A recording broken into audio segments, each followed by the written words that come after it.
Shalom, shalom, Israel. First and foremost, I'd like to give all honor and glory to the Most High Yahweh, by Shema Mashiach Malak Yahushua. Yahweh being the name of the Father, who the world ignorantly calls God, and Yahweh Shah being the name of his only begotten Son, who the world ignorantly calls Jesus Christ. Shalom. And the topic of this video, by the title is, are you really stocking up on faith in the last days? Right, brothers say we in the last days over 50,000 times, right? But only the wise men will actually take counsel to that and apply it. Like we in the last days for real. In the last days, you have to stock up on faith. You got to be praying more, fasting more for faith. Don't be praying for a woman in the truth, man. Right? Or you women, don't be praying for a man in the truth, or that the Most High bless you with a Lamborghini. Right? You have to be praying and fasting for faith. If you look at the mighty accounts of our forefathers, right, hey, they was on a whole nother level when it came to the faith, man. I read some of these accounts, I'm like, dang, my faith not there yet, right? Let me fast for some more faith. Let me pray up to the Heavenly Father for more faith. So Lord willing, we're going to go over the accounts through the Spirit, right, the precepts, and you could get exhorted and edified. And so let's go to the book, Revelation, 14th chapter. God, it's the book of Revelation, chapter 14 and verse 12.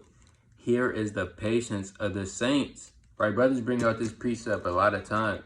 They bring this precept out many-fold times. It says, here are they that keep the commandments of God and the faith of Jesus. Right? So it's not just about keeping the commandments. You know, you wearing your fringes, you keeping your beard, you got your hair wrap on, your dress. It's about having faith as well. Right? Faith is very important. Like I said, we're going to go through the accounts, through the Spirit, and line it all up. Go to the book of Romans, 15th chapter. This is the book of Romans, chapter 15 and verse 4.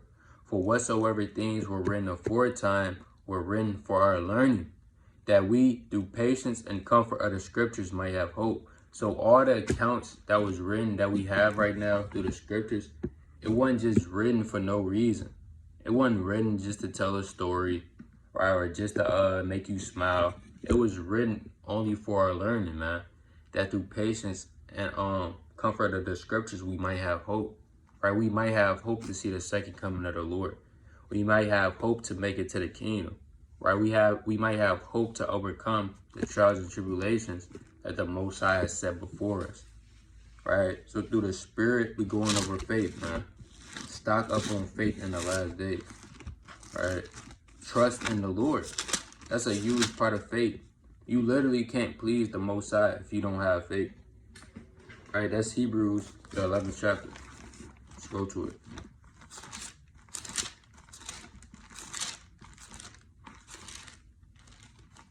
It's the book of Hebrews, chapter 11, and verse 6. It says, but without faith, it is impossible to please him. So it's impossible for you to please the Most High Yahweh by Shema Mashiach Malak Yahushua if you don't have no faith. Or you got brothers saying, well, I don't know if the Lord dealing with me, man. I mean, brother, if you could wake up every day and call upon the name of the Lord, that's the Lord dealing with you right there. It's some people, when they wake up, and they can't say Yahweh B'Shem Yahushua. That's the Lord dealing with you right there. Or you know that you an Israelite, right? You still be able to congregate with brothers, break down the scriptures. Hey, that's the Lord dealing with you right there. You got a lot of faithless brothers and sisters in this truth. Right? Our forefathers was faithless. That's why some of them can make it to the promised land. Let's get that in the book of Deuteronomy. Some of our forefathers, hey, they didn't make it out the wilderness. That's the whole reason why they had to go through the wilderness, because they didn't have faith. And the Lord caused it from old. Just the book of Deuteronomy, chapter 32 and verse 20. And he said, I will hide my face from them, I will see what their end shall be, for they are a very forward generation, children whom is no faith. So the Lord said, our forefathers in the wilderness, right, that was a faithless generation, forward, right? And the Lord said about this generation too, this is faithless as well. They don't got no faith. People don't believe in the Most High. But this video is mainly for the brothers in the truth. We know Jake is not going to have no faith out there. That's why they still in the world. For you brothers in the truth, you have to stock up on faith. In that day, you're not going to be able to go Genesis 22. Abraham, that he offered up. That was a great faith account. Let me try that. No, you have to literally get it downloaded in your mind. Right? They're going to be burning the Bibles, ripping them in half. Like it said in 1 Maccabees 1:56. You're not going to have time to literally go over all the accounts. Right? Let's go to the book of the Psalms, the three holy children. Chapter 1 and verse 16.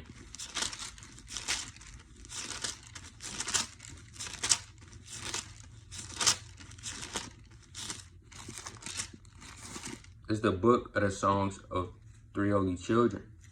Chapter 1 and verse 16.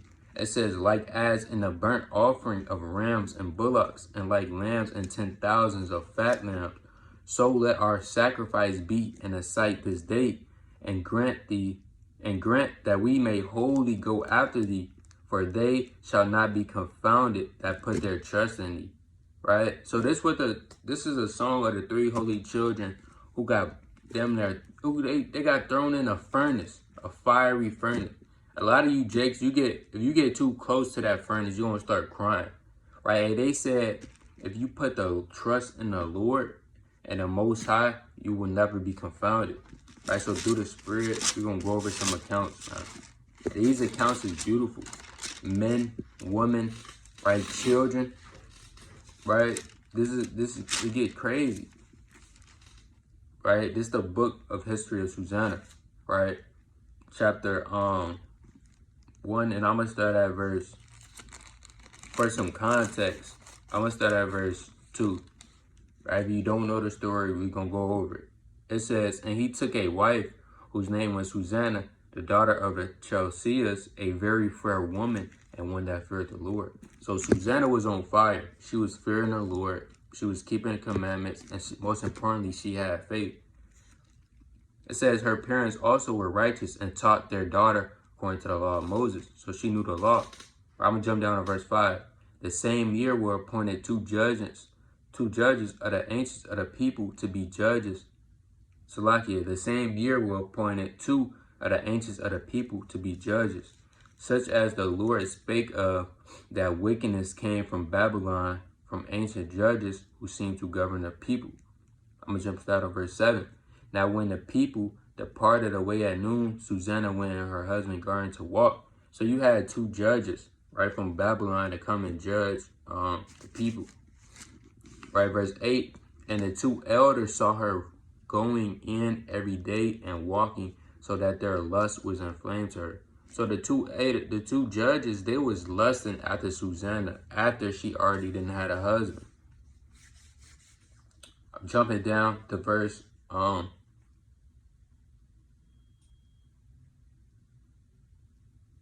gonna start at 16. And there was nobody there save the two elders that had hid themselves and washed her. Right? So they was spying on Susanna, right? Kind of looking at her, sweating, thinking all type of wicked imaginations about her.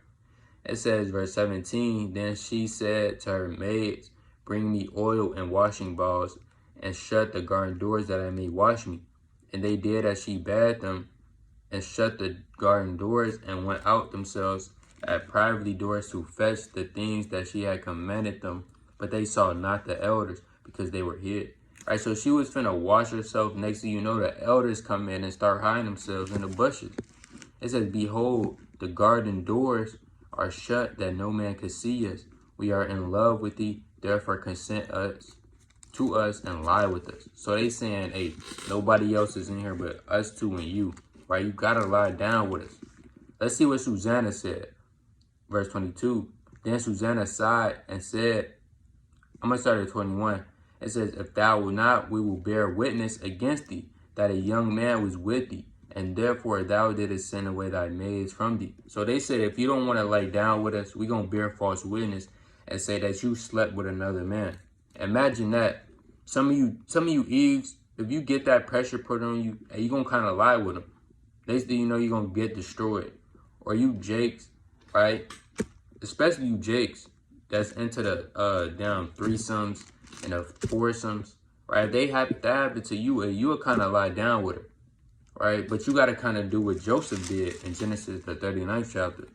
But reading on, verse 22, then Susanna sighed and said, I am straitened on every side, for if I do it not, I cannot escape your hands. It is better for me to fall into your hands and do it and not do it than to sin in the sight of the Lord. Right? So Susanna said straight up, no, I'm not doing that, man. It's better for me to fall into your hands and get false witness bear against me than to sin against the Most High. And that takes great faith right there. I read that account, I'm like, dang. I had to kind of apply it. Whether she's a woman or not, this is a beautiful account, right? And if your faith not up here to where you say, hey, I don't care if Esau lock me up and take my kids away, I'm not sinning against the Lord. Or whether are you ready to get put to death for the words of the Lord? If your faith not there, be real with yourself. Say, okay, my faith not there. You know, hey, I'm going to fast more. I'm going to pray more. These things you have to do. Don't say you got the faith of Abraham and then you acting like a nigga and you're not acting like it, right? You get put on trial by Esau. Next thing you know, you fold, right? It's okay if your faith is not there yet. You want to ultimately build that faith up through the Spirit, right? So let's go to another account in the book of Hebrews, 11th chapter. Hebrews. It's the book of Hebrews, chapter 11, and verse 7. It says, by faith, Noah, being warned of God of things not as seen yet, moved with fear, prepared an ark to the saving of his house, by which he condemned the world and became heir of the righteousness which is by faith. All right, so let's go to the account in Genesis 16, the 6th chapter. Slocky. Right, so the Lord told Noah, hey, build the ark. It's gonna rain. Right, it's gonna rain. This whole world gonna get flooded. If the Lord told you that right now, Jay, you gonna look like, what the hell? The world gonna be flooded. And then, and just to remind you, it never rained in the time of Noah, ever. Salakia. Alright, let's go to the book of Genesis, 6th chapter. Satan kind of tried to take away the word, but Lord willing, he's back. It's the book of Genesis chapter 6 and verse. I'm gonna start at verse 13. And God said unto Noah, the end of all flesh is come before me, for the earth is filled with violence through them, and behold, I will destroy them with the earth. It says, make thee an ark of gopher wood, rooms shalt thou make in the ark, and shalt pitch it within and without pitch. And this is the fashion which thou shalt make it. The length of the ark shall be 300 cubits, and the breadth of it 50 cubits, and the height of it 30 cubits. So the Lord is literally telling Noah how to make the ark and what to do and what to put in it. Now, if you was just on a random day, the angel of the Lord, well, let's say the Most High, but let's say an angel appeared to you and said, hey, it's gonna rain, right? I'm gonna flood this earth by water. And then, like I said, it never rained in the time of Noah ever, right? It was from the time of Adam and Eve to Noah, it never rained, right? So it wasn't normal, right? They talking about rain. That's like telling other nations that chariots is gonna come back and put them in slavery and destroy them and shoot them with lasers. They gonna look at you like you crazy, right? That's how everybody was when it came to the flood, right? So that takes a lot of faith for Noah to build that ark and it never rained. You gotta literally put yourself in his shoes, and imagine this stuff. So let's go back to the book, Hebrews, 3rd chapter, the 11th chapter, Salakia. I'm gonna go to it. Salakia. Alright, this is the book of Hebrews, chapter 11, and verse. I'm gonna read 8. It says, by faith, Abraham, when he was called to go out into a place which he should after receive for inheritance, obeyed, and he went out not knowing whither he went. By faith, he sojourned in the land of promise as in a strange country, dwelling in tabernacles with Isaac and Jacob, the heirs of him with him by the same promise. So the Lord told you to lead. You're a multi-millionaire. You're a multi-millionaire, right? You own several different companies in the state of Texas, and the Lord tell you pick up and drop everything that you do and go live in Massachusetts. What you gonna honestly do? You're gonna be like, well, Lord, I got all these different companies. I got a family. I got a house. You want me to go to Massachusetts, right? Abraham did that. He sojourned in a strange land. He dropped everything he had, picked up, and moved. Right? That's the faith of Abraham. Right? And this whole chapter is crazy. Right? Going to Moses, right? Choosing rather to suffer, right? With the Israelites, than be called the son of Pharaoh. And in Hebrews, the 12th chapter, it go into Yahushua, the finisher of our faith. Right? So these is accounts through the Spirit. Right, let's go to the book, 2nd Chronicles. One of my favorite accounts. 2nd Chronicles 14. And I'm going to start at verse 2nd Chronicles 14. That's 16 I want.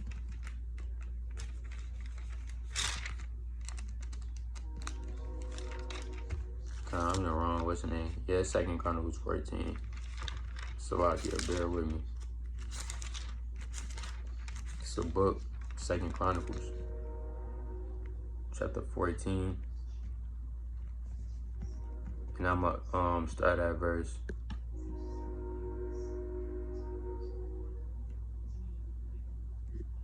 8. It says, and Asa had an army of men that bare targets and spears, out of Judah 300,000, and out of Benjamin that bare shields and drew bows 240,000. All these were mighty men of valor. So Asa, if you didn't know, he was a king of Judah, right? He was going out to war against the Ethiopians. Verse 9, and there came out against them Zerah the Ethiopian with an host of 1,000,000 and 300 chariots, and came into Meshrashah. Then Asa went out against him, and set the battle in array in the valley of Zephtah at Mesrah. Right, so it was 1,000,000. That's 1,300,000 chariots of the Ethiopians, right? And Asa went out to battle against that. Imagine it's 1,000,000 Ethiopians coming out for you to battle, and you only got hundreds of men, right? Verse 11. And Asa cried unto the Lord his God. So that was the first thing that King Asa did, was cry out to the Most High. It says, and said, Lord, it is nothing with thee to help, whether with many or with them that have no power. Help us, O Lord our God, for we rest on thee, and in thy name we go against this multitude, O Lord. Thou art our God, let no man prevail against thee. Right, so he cried unto the Lord, and that took a lot of faith. Right, the average man, you see a million Edomites around you, camped around your house, you're going to get scared. But the first thing he did was call upon the Lord. Verse 12. So the Lord smote the Ethiopians before Asa and before Judah, and the Ethiopians fled. And Asa and the people that were with him pursued them unto Gerar, and the Ethiopians were overthrown, that they could not recover themselves, for they were destroyed before the Lord and before his host, and they carried away very much spoil. Right, so the Lord smote the Ethiopians, all because Asa cried unto the Lord and had faith, man. And that account is beautiful. All right, let's get another account in Daniel, the 3rd chapter. So, hey, like I said, it's impossible. Like the scriptures say, Hebrews 11:6, it's impossible to please the Most High if you don't have faith.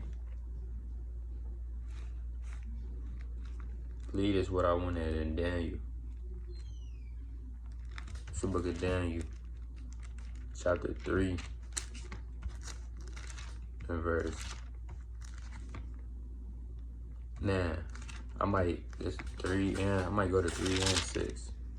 Slovakia, bear with me. Alright, this is the book of Daniel, chapter 3, and I'm going to start at verse.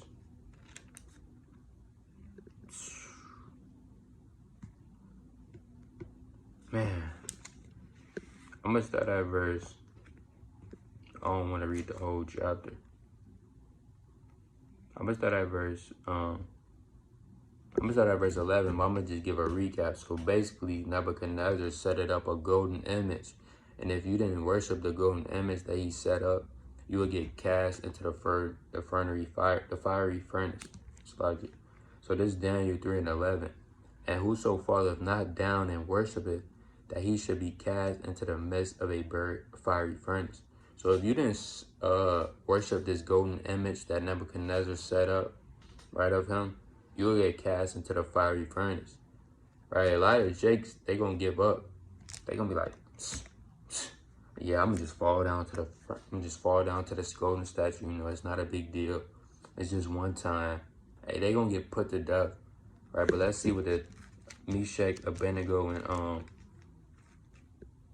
Shadrach did. It says, verse 12, there are certain Jews whom thou hast set over the affairs of the province of Babylon. Shadrach, Meshach, and Abednego, these men, O king, have not regarded thee. They serve not thy gods, nor worship the golden image which thou hast set up. So the three holy children, they weren't finna worship that golden image. Right? That's idolatry. It says, then Nebuchadnezzar in his rage and fury commanded to bring Shadrach, Meshach, and Abednego. Then they brought these men before the king. Nebuchadnezzar spake and said unto them, is it true, O Shadrach, Meshach, and Abednego, do you not serve my gods, nor worship the golden image which I have set up?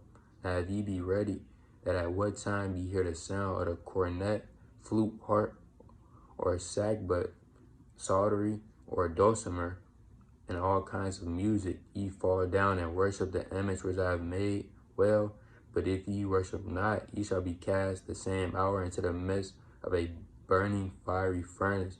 And who is that God that shall deliver you out of my hands? Hey, so Nebuchadnezzar was being prideful.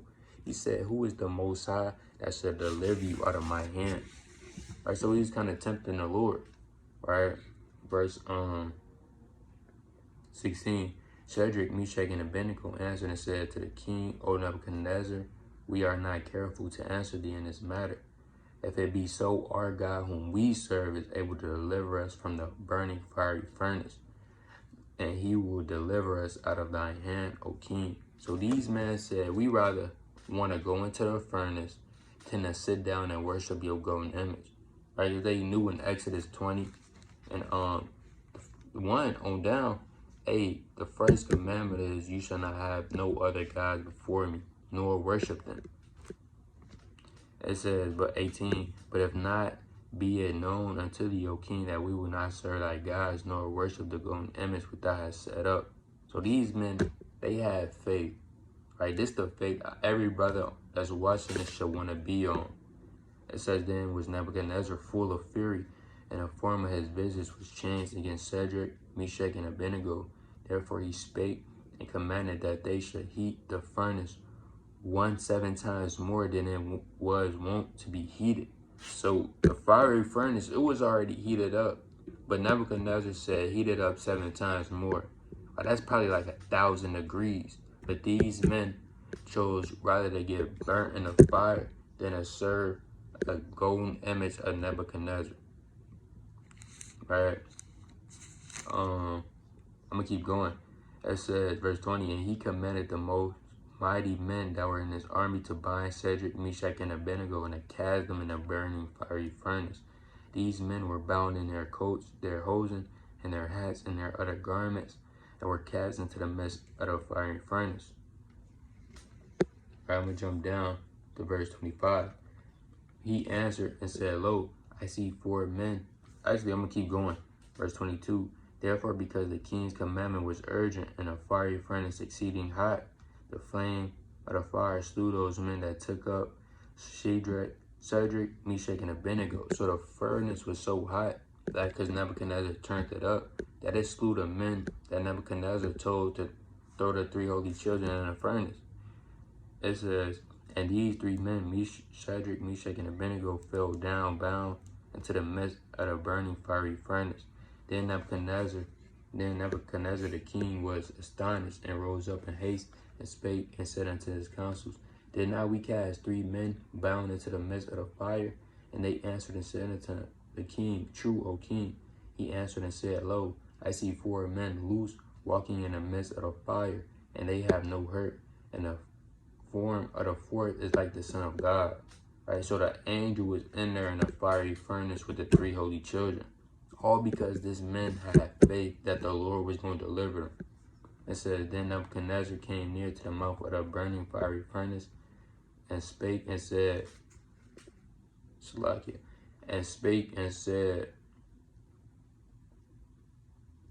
Shadrach, Meshach, and Abednego, ye servants of the Most High, come forth and come hither. Then Shadrach, Meshach, and Abednego came forth out of the midst of the fire.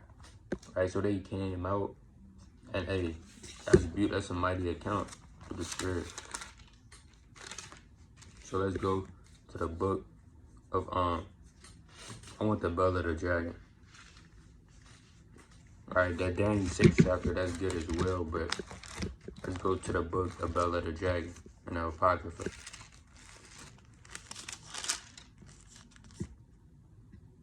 Right, it's the book of Bel, the history of the destruction of Bel and the dragon, chapter 1 and verse 2. And Daniel conversed with the king and was honored above all his friends.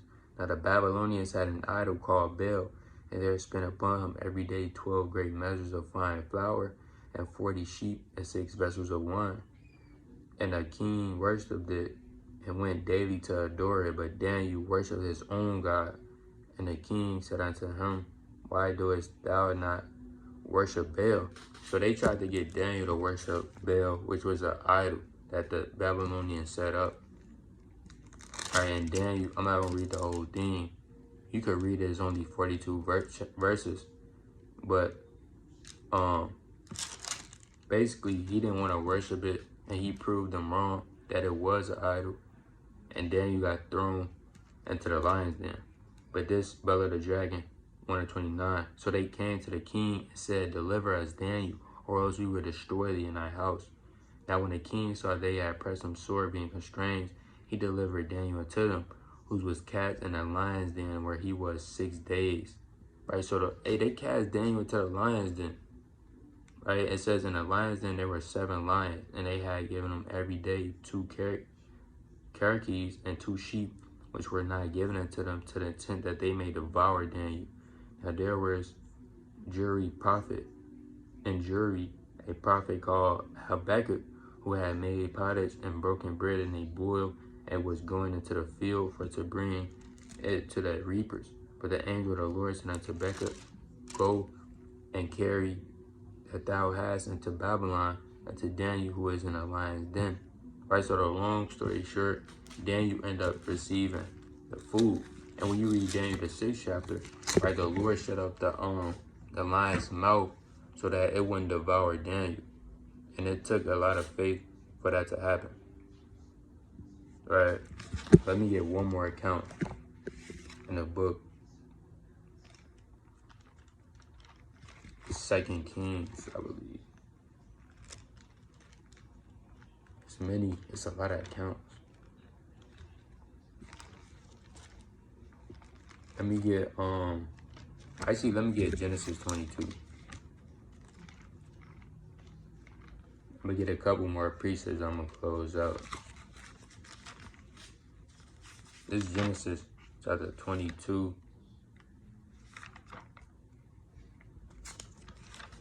and verse, let me see, it's Genesis 22 and verse 1. It says, and it came to pass after these things that God did tempt Abraham and said unto him, Abraham, and he said, behold, I am. So the Lord was trying Abraham through the Spirit. Let's see if Abraham folded under pressure. It says, verse 2, and he said, take now thy son, thy only son, Isaac, whom thou lovest, and get thee into the land of Moriah, and offer him there for a burnt offering upon one of the mountains, which I will tell thee of. So the Most High told Abraham, go offer up Isaac. Right now, if the Lord tell you, Jake, you know, you got one only girl, she's precious to you, to go offer up your child, you wouldn't do that. Right? So this took a lot of faith from the Most High. From Abraham. It says 3, and Abraham rose up early in the morning and saddled his ass and took off 2 of his young men with him and Isaac his son, and clave the wood for the burnt offering, and rose up and went into the place of which God had told him. Right, so Abraham, then he didn't say no words. He just did it, right, strictly off faith. Right, and that's why Abraham received the promises. But verse, I'm gonna go to verse